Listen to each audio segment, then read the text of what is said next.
Kent State football might not have taken home a MAC title, but their season's not over yet. More on where the Flashes are headed next. And the university's vaccine deadline is fast approaching. What students need to do to ensure their spring classes are scheduled for next semester. The latest on the Oxford school shooting, the questions emerging as the shooter's parents are placed under suicide watch. And whether you like a real Christmas tree or not this holiday season, details on how you can help your local community. TV2 News starts right now.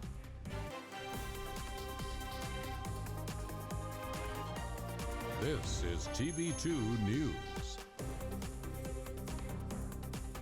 Good evening, Kent State and all of Portage County. Thank you so much for joining us. I'm Maddy Haberberger.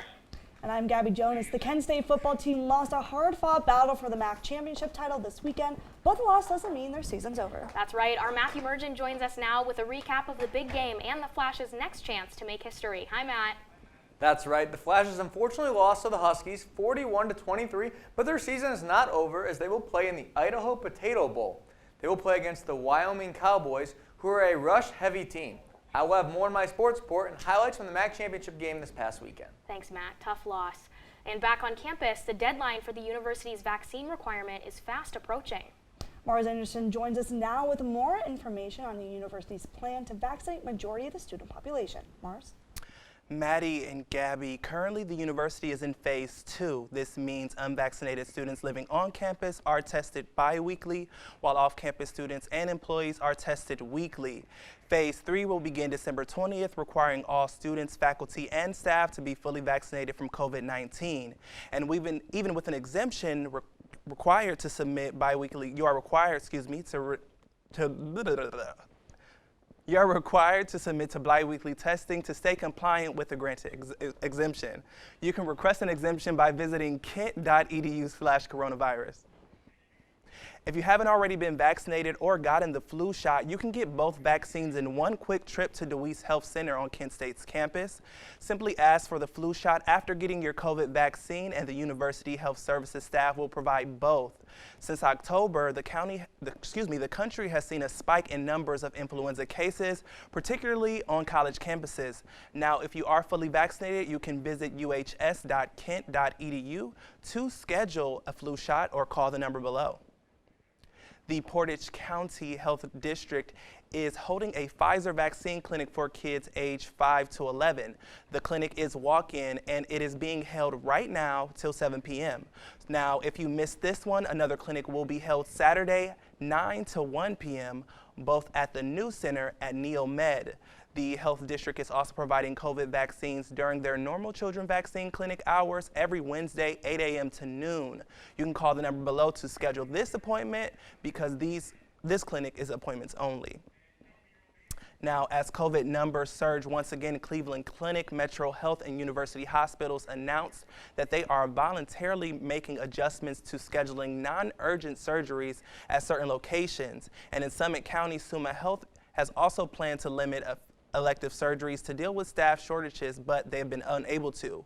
Now, on Friday, the 4 health systems reported a total of 276 COVID cases, the highest number since December 18, 2020, when they treated 296 patients. In the Franklin Hall studio, one last time this semester and on my birthday, I'm Marz Anderson, TV2 News. Happy birthday, Marz, and thanks for that report. The COVID-19 Omicron variant has been confirmed in 6 more states since this past Friday. Experts say that the Delta variant will remain a greater threat as we move into the winter season, but still being aware of the other Omicron strand. Director of the Centers for Disease Control and Prevention, Dr. Rochelle Walensky, stated the following: "It may very well be that Omicron is able to outcompete Delta." Walensky told NBC Nightly News that 99.9% of COVID-19 cases are the Delta variant.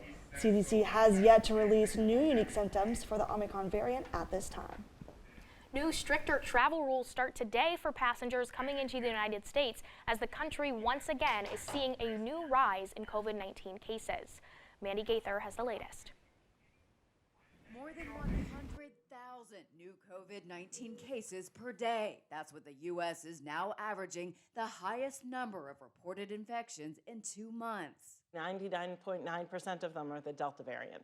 While Delta remains a threat, U.S. health officials have detected the new Omicron coronavirus variant in more than a dozen states. And starting today, new travel rules for anyone entering the U.S. Nearly all passengers must have a negative COVID-19 test 1 day before departure. Any foreign national who travels to the U.S. must be fully vaccinated, and the federal mask requirement for people in travel hubs like airports and those using public transportation like planes, trains, and buses will remain through March. We'll be able to manage the new testing requirement and very much support the extension of the mask mandate.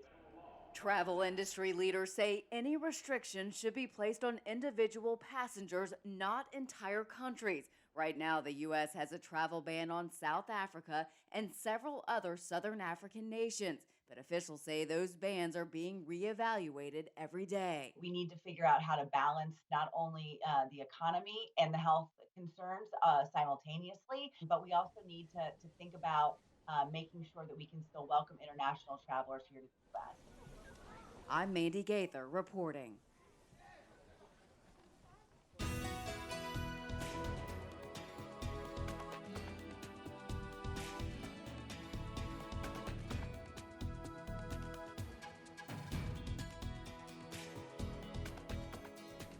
Hello, Kent State and Portage County. I'm Alexa Blakely, here to bring you today's weather forecast. Let's get started. So it's pretty chilly today at 35 degrees, but it feels much colder than that at 23 degrees. That's partly because it is so windy today at 20 miles per hour. It's also a little bit humid today at 54%. And it's going to get a little bit chillier as we go on into the evening, hitting 31 by 8, 30 by 10, and 28 by midnight. It's going to be cloudy throughout the whole evening, but there's really low chances of rain, which is really nice. If we look across Ohio, we're seeing similar temperatures to what we're seeing. Some are seeing a little bit warmer than us, like over here in Steubenville, we have 38 degrees, 37 up here in Akron, and the lowest temperature that we're seeing today is 34 over here in Lima.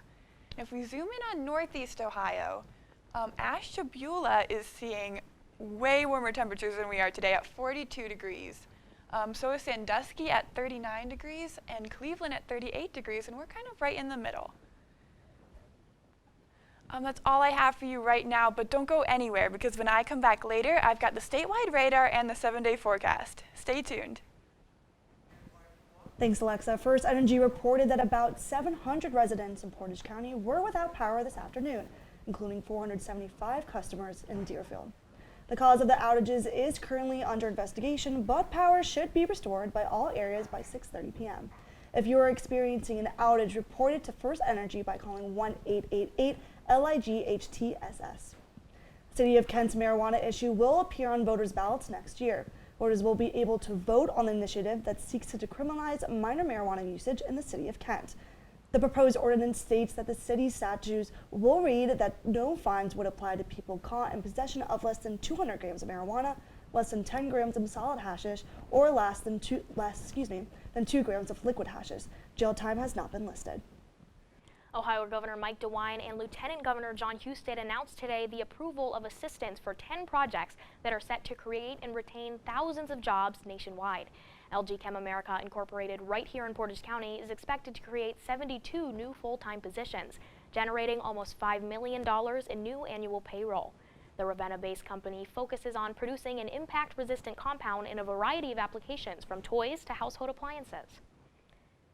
And the pair also announced today details of a new proposal that would invest hundreds of millions of dollars into law enforcement and first responder programs.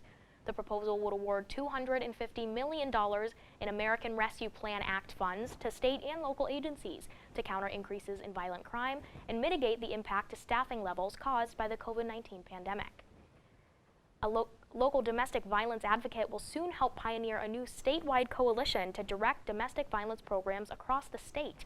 John Buchanan, the Director of Domestic Violence and Visitation Services at Safer Futures right here in Portage County, has been named to lead the board of directors for the Ohio Domestic Violence Network. The board oversees 75 domestic violence programs across Ohio. And if you want to escape the tough Northeast Ohio winters, residents now have another chance to fly south for the winter. Breeze Airways is adding a non-stop route from Akron-Canton Airport to Palm Beach International Airport. The flights are available on Saturdays only starting this February, and tickets can be as cheap as $59 one way. Other flights offered by Breeze Airways include non-stop journeys to New Orleans, Tampa, and Charleston. New numbers of Haiti captives have been released with more details on the kidnapping. And 'tis the season to deck the halls, but if you don't act fast, there might not be halls to deck. More on why you should get your hands on a Christmas tree sooner rather than later.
I surrender. All right, pal. Get ready for the day, buddy. Hey, Dad. Hey, Dad. Do we have a gun? What's that? Do we have a gun?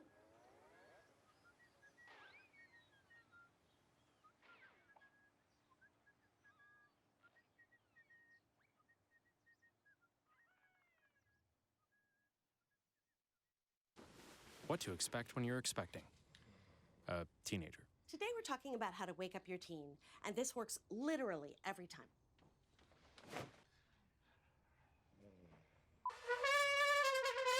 Good kisses.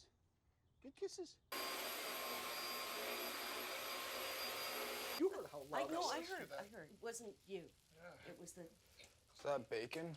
You don't have to know it all to be a perfect parent. Thousands of teens in foster care will love you just the same. Welcome back. Picking out the perfect Christmas tree is an annual tradition for some families, but there's much higher demand for the greenery this holiday season. Tree farms are calling it one of the hardest years. Kelly Crable has the story. Whether you cut your own or drop by the store, Christmas trees are coming up short this year. What's for sale is what I have, and the closer we get to Christmas, the tougher it'll be to find trees. Holiday plans are underway, but production is moving at a slower pace. During 2020, Christmas for 2021 really wasn't being produced.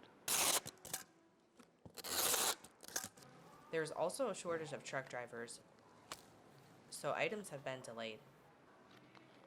With logistics and shipping, some of the families of trees came in a little later than normal. While retailer stores get shipment in unpredictable on different days,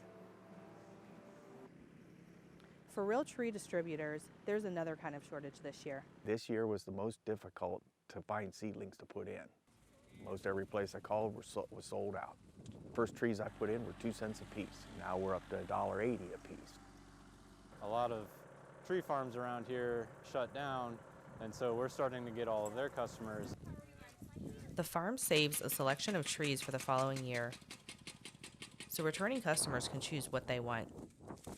Why do we get a real tree? Because it's our tradition. Trees can still be found, but businesses urge people to not wait too long. Reporting in Northeast Ohio, I'm Kelly Crable for TV2 News.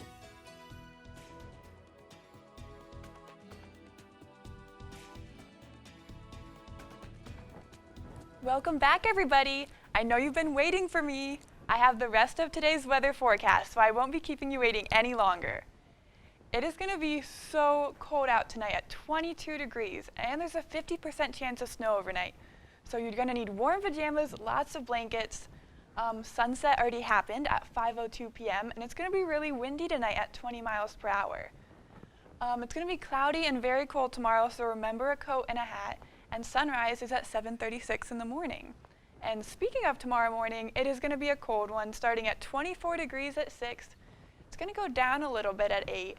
And then by noon, it's going to go up only to 28 degrees, and it's going to be pretty cloudy, but almost no chance of rain. On our radar today, we don't have much on our radar today, but we have this little patch of snow over here. And that might be hitting us tonight, and that's if we do get snow tonight, that's where that's going to be coming from. And finally, I have the 7-day forecast for the week. It's going to start off really cloudy this week, in the 20s, and it's going to go up into the 30s.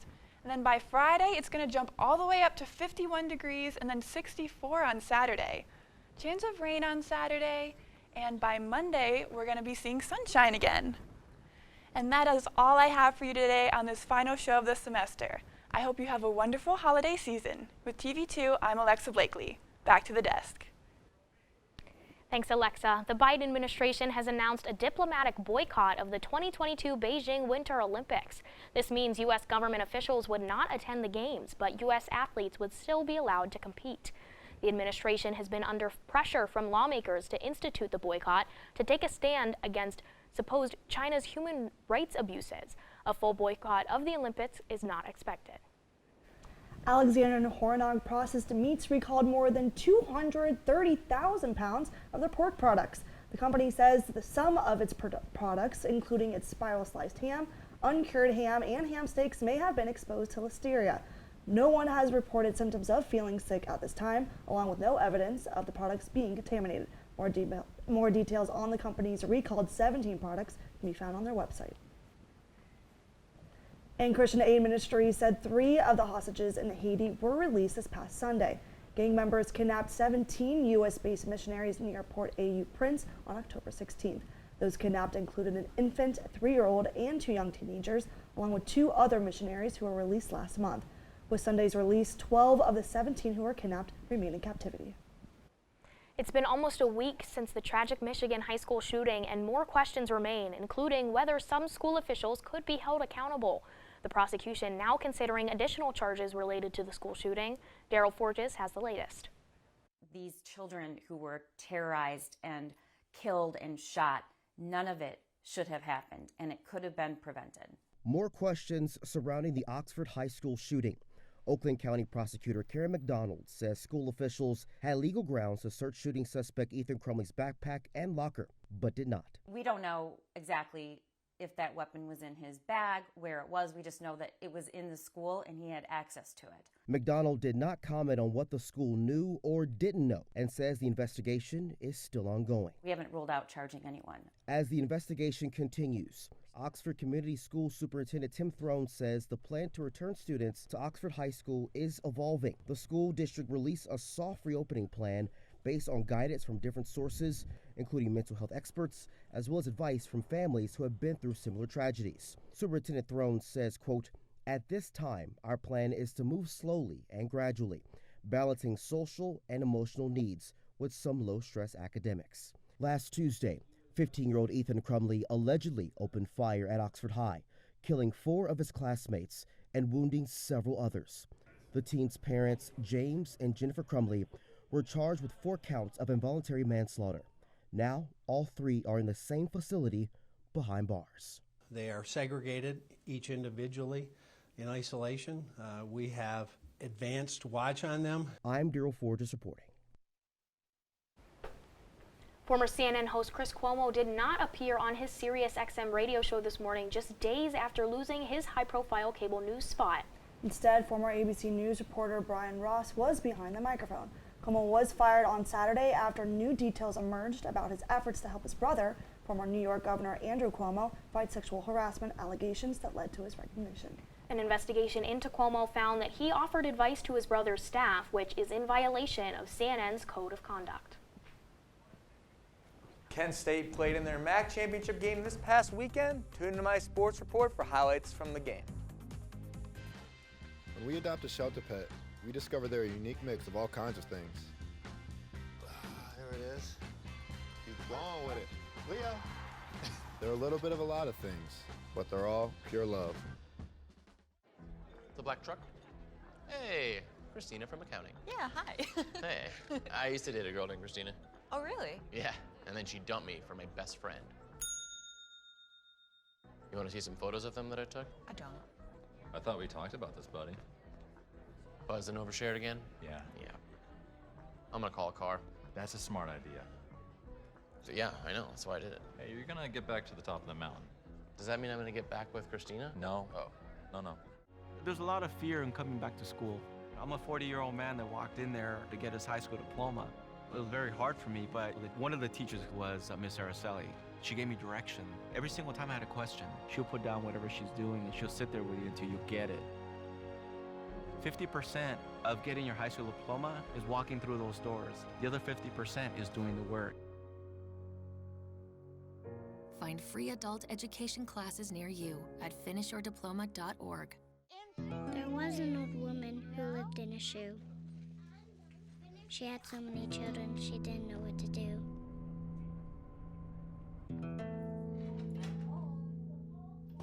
She gave them some broth without any bread and kissed them all soundly and put them to bed. Hunger is a story we can end. End it at feedingamerica.org. And now, your TV2 Sports Report.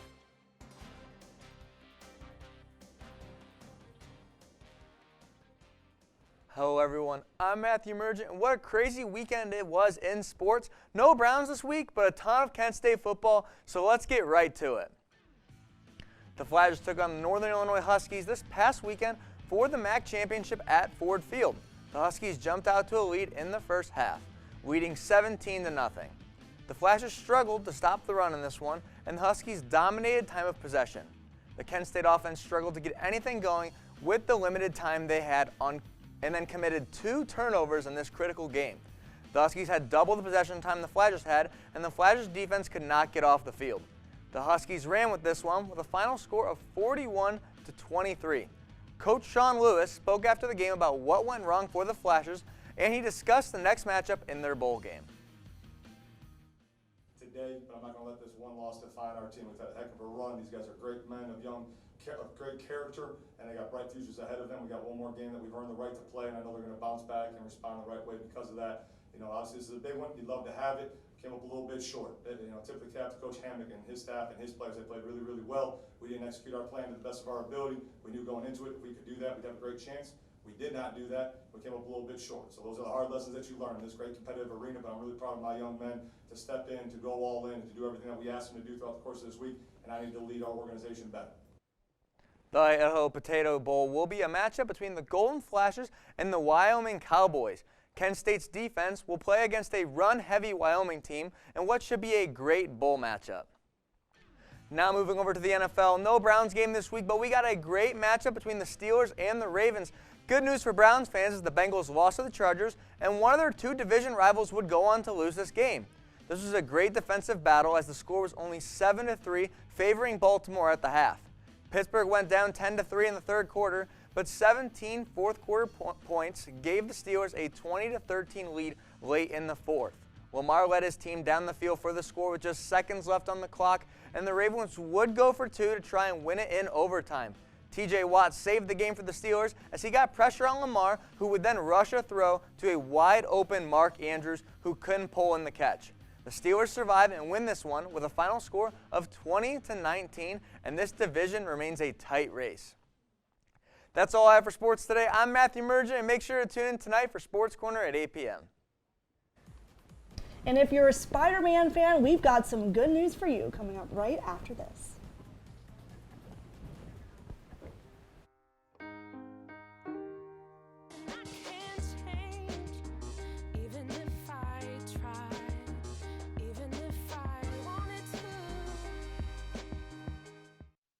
It's a big responsibility. Oh, it's huge. I know, it's huge. And the salary.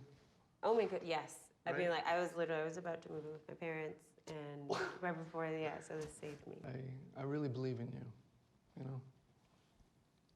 Thank you. It's nice to hear that from someone. These are cool. Did you, what did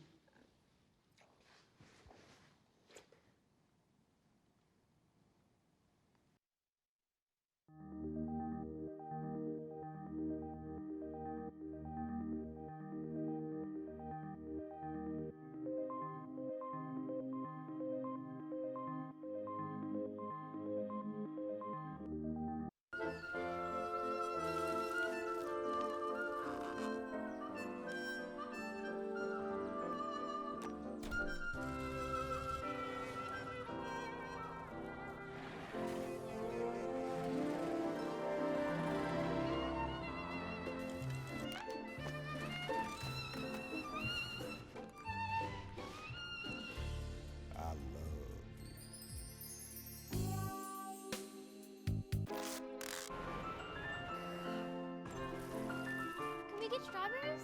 Okay.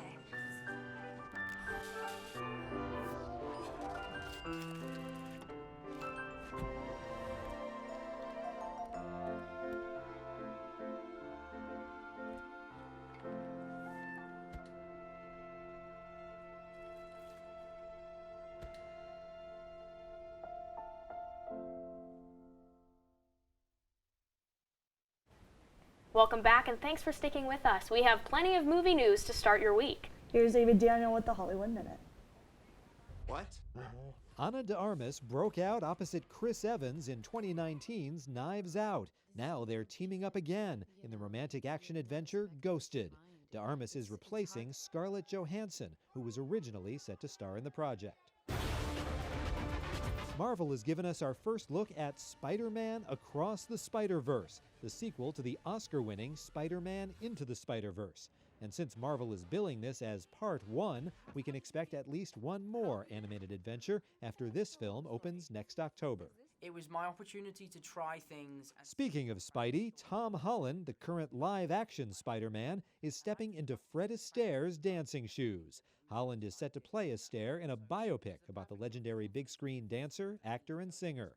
Holland got his start dancing on the London stage and went viral channeling both Gene Kelly's Singin' in the Rain routine and Rihanna's Umbrella on Lip Sync Battle. In Hollywood, I'm David Daniel. Now today is the last Monday newscast of the semester, which unfortunately means that this is our wonderful director Max Schilling's final newscast before he graduates in just a few weeks. Max joins us now to give his senior goodbye. If you've only been watching the news, then more power to you, but you probably don't know who I am. I've been directing this broadcast all season, and I'm also the entertainment director. I've been here at TV2 for nearly 5 years now, and both the people and the experience as a whole has been a pleasure. This is my last newscast, but I still have every entertainment show this week that I'll be involved with. Check out the blurb tomorrow at 9, All Systems Go Wednesday at 9 p.m., The Agenda Thursday at 9 p.m., The College Voice at 2 p.m., and Kent Core Friday at 9 p.m.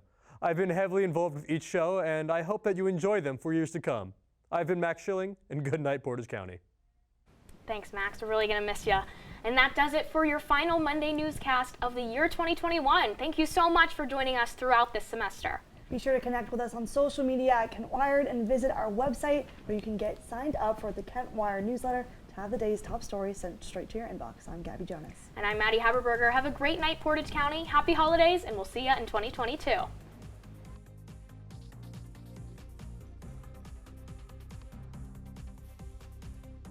I was just like you, fascinated by stars.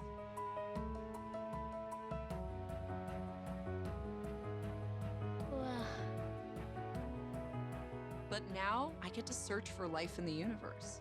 And who knows, maybe life is looking for us too. So we're like aliens to them? Yeah. Does anyone want to be a scientist now? I do. Awesome. We need more girls in STEM. Maybe we can find aliens.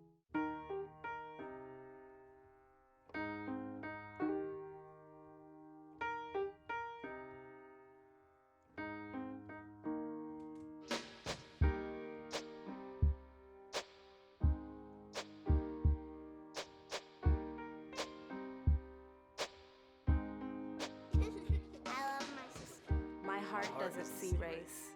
Love is love. Okay, so we drowned the fire, stirred it, drowned it again, and now just feel if it's cold. Yeah. Cool.